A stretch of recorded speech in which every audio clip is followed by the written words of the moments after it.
కర్ణాటక నుండి అక్రమంగా కారులో తరలిస్తున్న 90 మిల్లీలీటర్ల 20 బాక్సుల పెట్రోల్ ప్యాకెట్లను పట్టుకున్నట్లు excise CI S Mahesh Kumar తెలిపారు.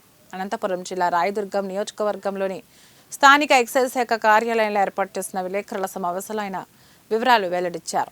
రాబడిన సమాచారం మేరకు deputy commissioner Nagamaddayya, assistant commissioner Muniswamy, in charge excise superintendent Revathi ఆదేశాలతో మొలకాలమూరు చెక్పోస్ట్ వద్ద దాడులు నిర్వహించినట్లు ఆయన తెలిపారు. పట్టుకున్న హ్యుండై వర్ణ కారు విలువ సుమారు 3 లక్షల రూపాయలు, 20 బాక్సుల టెట్రా ప్యాకెట్ల మద్యం విలువ ₹1,00,000 ఉంటుందని ఆయన తెలిపారు.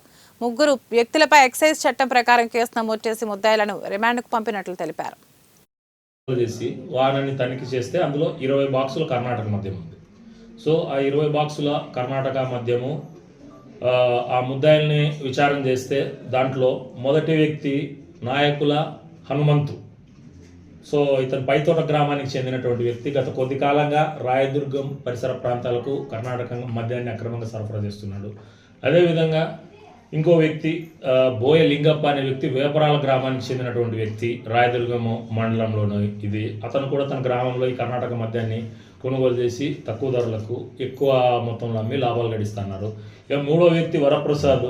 ఈ బోయ లింగప్ప, వరప్రసాద్ అనే వీళ్ళ మీద పాత ఎక్సైజ్ కేసులు ఉన్నాయి.